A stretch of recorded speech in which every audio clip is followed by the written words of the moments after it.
Alright, Assalamualaikum warahmatullahi wabarakatuh dan salam sejahtera buat anak-anak tahun 2. Okey, hari ini kita akan teruskan pembelajaran kita dengan topik seterusnya iaitu terang dan gelap. Okey, dalam topik terang dan gelap ni, kita akan mengenali keadaan di mana keadaan yang terang, di mana awak boleh melihat rakan-rakan awak, boleh melihat objek di sekeliling awak, boleh melihat tumbuhan, boleh melihat langit. Okey, tapi pernah tak kamu terfikir bagaimana keadaan ini boleh wujud? Dari mana datangnya cahaya tersebut? Bagaimana bagaimana cahaya ini dapat menerangi keadaan sekeliling kamu? Itu mesti kamu pernah terfikirkan. Alright, berlainan pula dengan situasi gelap. Situasi gelap di mana kamu tidak dapat melihat apa-apa di sekeliling kamu. Even orang di tepi yang berada di tepi kamu pun kamu tak dapat melihat, melainkan kamu menggunakan bantuan cahaya. Itu mungkin cahaya daripada lampu suluh, mungkin cahaya daripada lilin, mungkin cahaya daripada lampu telefon kamu. Baru kamu dapat melihat keadaan tersebut, kan? Alright, so kita akan teruskan seterusnya. Okey, kita akan tengok seterusnya iaitu sumber cahaya. Alright, untuk keadaan kita di bumi, okey, sumber cahaya utama adalah cahaya matahari. Cuba kamu bayangkan jika bumi tiada matahari, apa yang akan terjadi?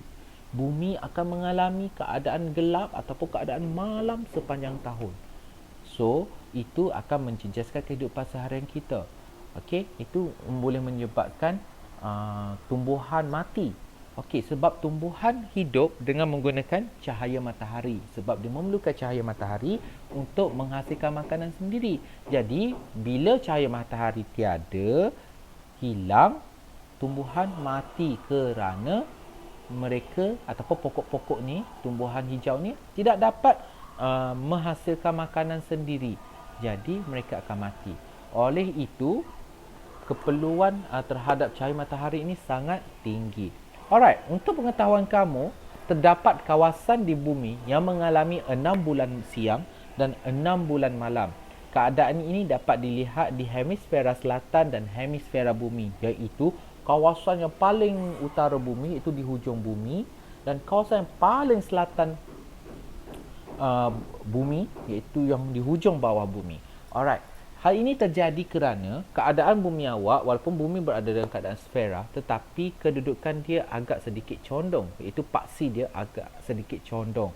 Jadi, dia perlukan suatu jangka masa yang cukup untuk berputar, sebab bumi bergerak keliling matahari. Jadi dalam keadaan tertentu, kedudukan tertentu, ia akan kawasan tersebut akan mengalami 100% ataupun mengalami 6 bulan malam dan juga dalam satu kedudukan yang lain mengalami 6 bulan siang. Jadi pergerakan bumi mengelilingi matahari ini yang menyebabkan situasi itu berlaku. Itu hanya sekadar untuk maklumat tambahan awak lah. Alright. Okay, kita tengok cahaya matahari. Cahaya matahari merupakan cahaya yang penting dalam kehidupan kita.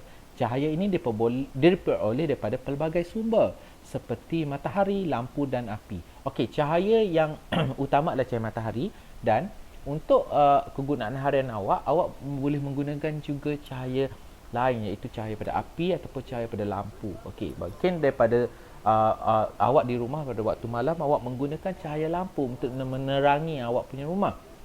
Okey, untuk pengetahuan awak, zaman dahulu elektrik masih lagi tak ada. Jadi mereka menggunakan apa? Mereka menggunakan api ataupun mereka menggunakan sumber daripada api, iaitu guna pelita, obor-obor untuk menerangi kawasan sekeliling mereka. Alright, untuk matahari, pada waktu siang matahari merupakan sumber utama cahaya. Cahaya daripada matahari ialah sumber cahaya semula jadi. Maksudnya memang cahaya matahari lah cahaya yang paling utama yang memang semula jadi ada pada bumi.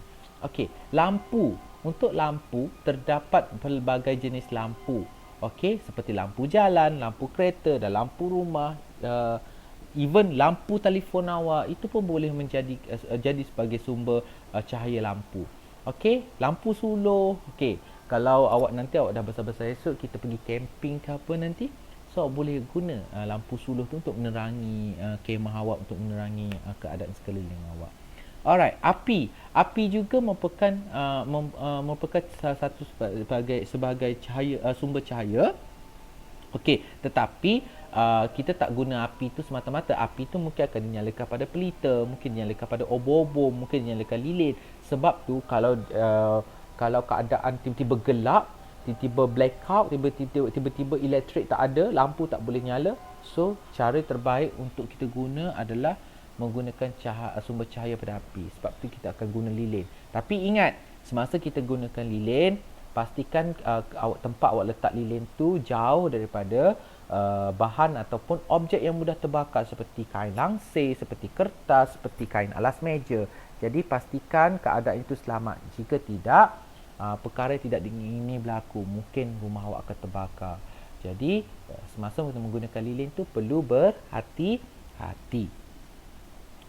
Okey. Cikgu ada satu soalan. Siapa pernah tengok kunang-kunang?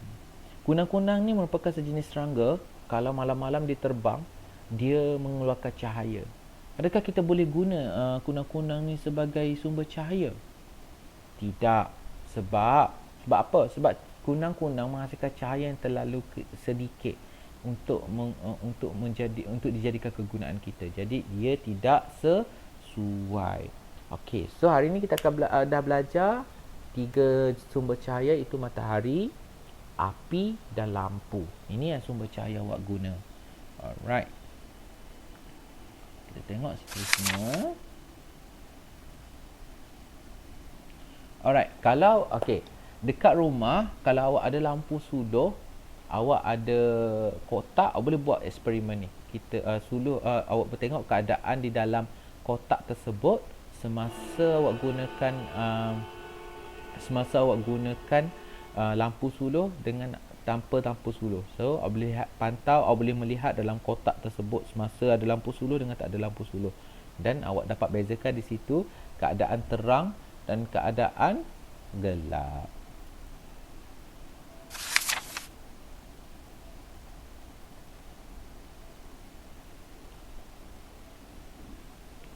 Alright. Kita tengok seterusnya iaitu subtopik bayang-bayang. Okey, bayang-bayang faham tak bayang-bayang apa? Okey, pernah tak kamu berjalan di tengah siang, pada waktu siang, especially di semasa waktu tengah hari? Okey. So apabila kamu berjalan, terdapat satu image di belakang kamu yang berwarna gelap, yang mengikut segala pergerakan kamu dan mengikut segala mengikut bentuk badan kamu dan mengikut ke mana sahaja kamu berjalan. Itulah dipanggil bayang-bayang. Bayang-bayang ni kelas, ia hanya terhasil apabila dia melalui ataupun menerangi objek yang legap ataupun objek yang cahaya tak boleh tembus. Sebab ada objek yang cahaya boleh masuk, cahaya boleh lalu.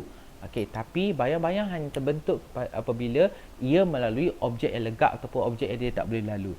Jadi, kawasan yang tidak mendapat cahaya tersebut di belakang yang terutama sekali bagi contoh iaitu badan kamu akan menghasilkan imej yang gelap, iaitu yang kita panggil bayang-bayang. Okey,